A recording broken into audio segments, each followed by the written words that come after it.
28 iyulda Türkmenistan'ın günbatarında 4,3 magnitudolu yer titreme hasabı alındı.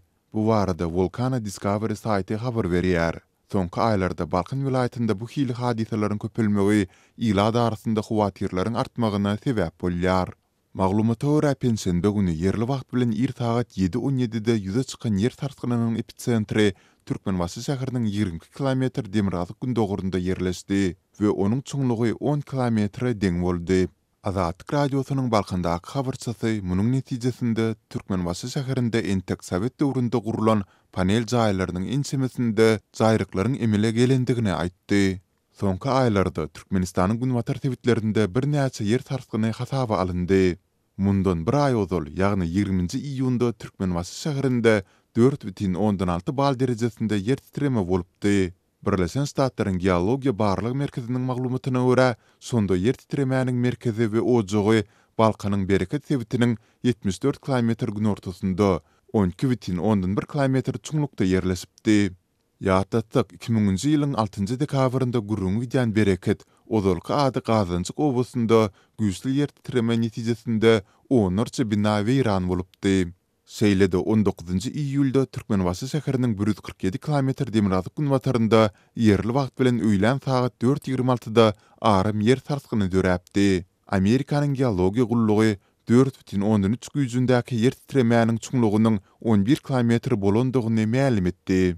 Türkmen häkimetleri 28-nji iýulda ýüze çykan yer titreme bilen birlikde adatça bolşýaly ýurtda bolýan tebigy betbagçylyklar olaryň ila titrýän täsirleri barada habar bermekden ýyllar boýy saklanyp gelýärler.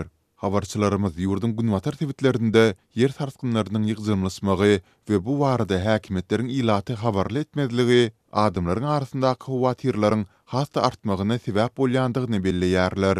Türkmenbaşy şäherinde adamlar huwatir edip uzak wagtlap öýlerine girip bilmediler. Yer titreme awada kim duyuldy. Bu mihmanhanalardaky dinjalyanlara gaty erwet psihiki täsir ýetirdi diýip yerli ýaşaýjylaryň biri 29-njy iýulda gurrun berdi. Sol bir wagtda yerli hünärmenler bu hili tebii hadiseler barada öňünden duýdurar ýaly özlerinde ýeterlik tekniki mümkinçilikleriniň ýokdugyny aýdarlar. Bizde seismik datçyklar tas ýok diýen ýaly. Sol sebäpli yer sarsgynlaryny öňünden anyklamaga mümkinçiligimiz ýok. Ýogsa tebitde köp sany nevit zawodlary, mihmanhanalardaky bar. Olary ilkinji nowatda habar berilmeli. Üstesine de tebitiň dağlyk ýerde yerleşmegi yer sarsgynlarynyň mümkin netijelerini artdyryp bilýär diýip atlandyrylmasalygyny soran yerli hünärmen belledi. Türkmenistan 9 baldan ýokary seismik aktiv ýerde yerleşýär. 1948-nji ýylyň oktyabr aýynda Aşgabatda ýurdun taryhyndaky iň weýrançylykly yer titreme boldy. Tutuş şäher yer ýüzünden süpürildi, 100 000-den gowrak adam wepat boldy. Türkmenbaşyda yerli belgesi bolmadyk awtologlar saklanýar we başga vilayetlerden gelen däkmet migrantlaryny tutmak üçin reýtler geçirilýär. Bu aralykda deňiziň kenaryndaky başga bir şäherçede Hadarda dynç alýanlar kowlýar. Türkmenbaşy şäheriniň polisiýasy beýleki tebitlerden gelýänleri kowmak çärelerini güýçlendirenligini 29-njy ýylda Azatlyň Balkan vilayetindaky habarçysy maglumat berdi. Polisiýa işleme üçin bu ýere gelen içerki migrantlary tutýar, başga vilayetleriň belgileri bolan awtouloglary saklaýar we tinini satýan aýallary anyklamak, botoksly hem de tary saçly aýallary saklamak üçin reýt geçirýär. Dip Azatlyk radiosynyň habarçysy aýtdy. Onuň sözlerine görä yerli belgesi bolmadyk awtologlaryň 230-dan gowragy jerime duralgasyna eltilipdir. Barlykda kenar ýakasynda yerleşýän beýleki owa şäherlerinde hem reýtler geçirilýär, hususan da Hadarda dinjalýan adamlar kowlýar. Beýleki vilayetlerden gelen käbir adamlar Hadarda dinjalýarlar. Sebäbi bu ýer awadaky ýaly gymmat däl. Maradan Hadara çelini adam başyna 500-600 manat taksy bilen gidip bolýar. Sanjym şahadatnamysy bolmasa da Hadara 100 manat berip girip bolýar. Dip Azatlyň habarçysy aýdýar. Hadar deňiziniň kenaryndaky oturumly ýerlerde dören bu ýagdaý tomus mövsüminiň orta arasynda ýüze çykdy. Balkan vilayetiniň häkimetleri bolup geçýän wakalar barada resmi düşündürüş bermeýärler. Yerli çeşmeler bolsa häzirki reýtleriň ýurt baş tutanynyň we hökümet agdalarynyň tomus dynjalyşyny adatdaky ýaly awgust aýynda Hadaryň kenarynda geçirmegine görülýän taýýarlyklar bilen baglanşyklydygyny aýdýarlar. Awada 1-nji awgustdan ýapyk bolar. Sebäbi bu ýere ýokary derejeler etmeýiller we olaryň maşgala agzalary geler. Dip eferde adynyň agdalmazlygyny soran çeşmeleriň ýene biri gurrun berdi. Polisiýanyň reýtleri yerli ýylaty diň jalyş mövsüminde ýaşaýyş jaýlaryny kirä bermek, şowda etmek we hususy ulaglar bilen gazanç etmek mümkinçiliginden mahrum edip olara ýaramaz täsir ýetirdi. Zähmet migrantlary hem girdejilerini ýitirýärler. Bu ýere başga vilayetlerden gelip gazanç edýän zähmet migrantlary hem girdejilerini ýitirýärler.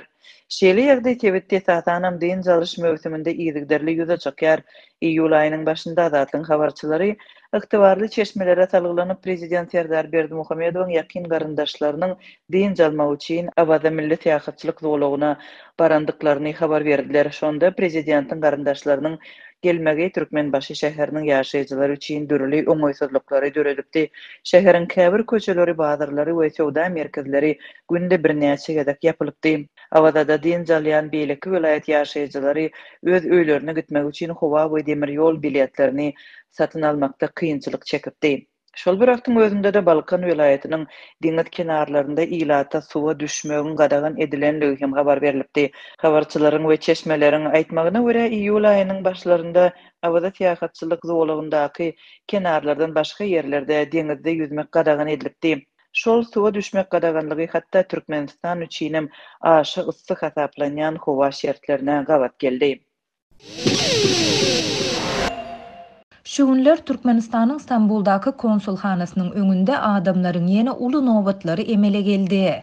Nowata duran Türkmenistanlylaryň aglabasy pasportlarynyň möhletini uzaltmaga çalyşýar.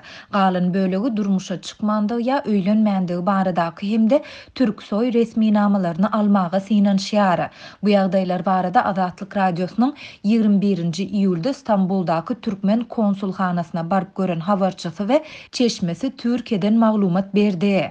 Olaryň sözlerine görä bu ýerde nowata duran adamlaryň sany takminan 300-den aşýar. Adamlar ýerden sagat 5-6-da nowata durup başlaýarlar we Türkmen konsulhanasy işini tamamlaýança olaryň ýarysy töweregi işlerini bitirmek üçin resmi namalaryny tawşyryp bilýär. Adamlaryň köpdigi sebäpli konsulhananyň öňündäki nowatlar köçäniň başyndan görünüp başlaýar. Konsulhana işgärleri ýetişip bilmeýär. Nowata duranlaryň arasında dawa, jenjel hem köp bolýar diýip çeşmämiz aýtdy. Habarçymyzyň we çeşmämiziň gurrun beren bu ýagdaýlaryny sosial ulamlarda çap edilen Stamboldaky Türkmen konsulhanasynyň öňünde düşürilendigi aýdylýan käbir videolarda hem synlasa bolýar.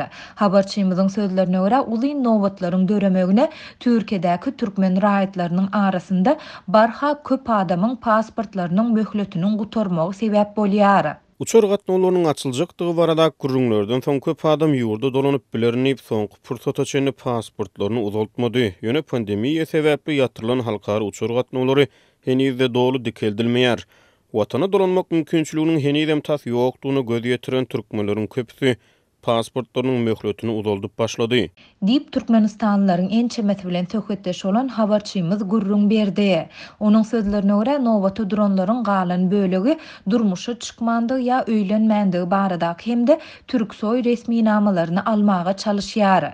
Türkiýe hökümeti türksoy resmi namasy bolan daşary ýurtlara köp ýerde ýeňillik döredýär. Meselem hassahanalarda bejerge alsaň saglyk çykdajylaryň epesli kemeldilýär diýip habarçy belledi. Ol Türkmen konsulhanasyna ýüz tutan raýatlaryň agdalýan resmi namalary almak, hususan da pasportlarynyň möhletini uzaltmak üçin käte 15 gün, kätede 2 aýa çenli garaşmaly bolýandygyny hem habar berýär. Şol bir wagtda ol özlerini araçy diýip tanışdyrýan käbir adamlar arkaly bu resmi namalary 2-3 gün içinde alyp bolýandygyny hem aýdýar. Olar bu bir kanun hyzmatlary üçin 120-200 Amerikan dollary aralygynda tölew talap edýärler. Bu adamlaryň kimdigi belli däl. Ýöne köp adam olaryň ilçihana bilen iltisynyň bardygyny bilýär. Käbir adamlar inçe munnap nowaty durup, soňra da pasportlarynyň möhletiniň uzaldylmagyna 1-2 aý garaşmagyň deregine bu bir kanun hyzmatdan peýdalanmagy makul hasaplaýarlar. Dip çeşmemiz aýtdy. Adatlyk baýdalanlar barada Stambuldaki Türkmen konsulhanasy bilen habarlaşyp, goşmaça maglumat ýa kommentari almagy synanşdy. Ýöne redaksiyamyzyň 22-nji iýulda telefon arkaly eden dowamly synanşyklaryna hiç kim jogap bermedi.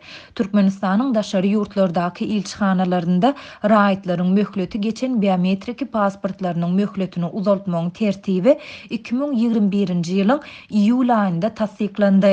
Türkmenistanyň Stambuldaky konsulhanasy şu ýylyň başynda biometrik pasportlary täzelep başlady. Şonda türkmen raýatlarynyň biometrik pasportlarynyň hereket ediş möhleti 2023-nji ýylyň iýun aýyna çenli uzaldylyp başlandy. Pandemiýanyň başyndan bäri öz çäginde koronawirusyň ýeki hadisasynyň hem hasaba alynmandygyny öňe sürýän Türkmenistan virus sebäpli 2020-nji ýylyň martynda ähli halkara uçuşlary ýatyrypdy. Şonda dünýäniň beýleki ýurtlarynda bolşýaly türkmen raýatlarynyň gazanç etmek hemde ýokary bilim almak üçin iň köp ýykyn edýän ýurtlarynyň biri hasaplanýan Türkiýede de müňlerçe Türkmenistanda watanyna dolanyp bilmän galdy. Türkmen hökümeti ýangy ýakynda halkara uçar gatnawyny bölekleýin dikeldip başlan bolsa-da Türkiýe gatnawyny henidem dol ýola goýmady.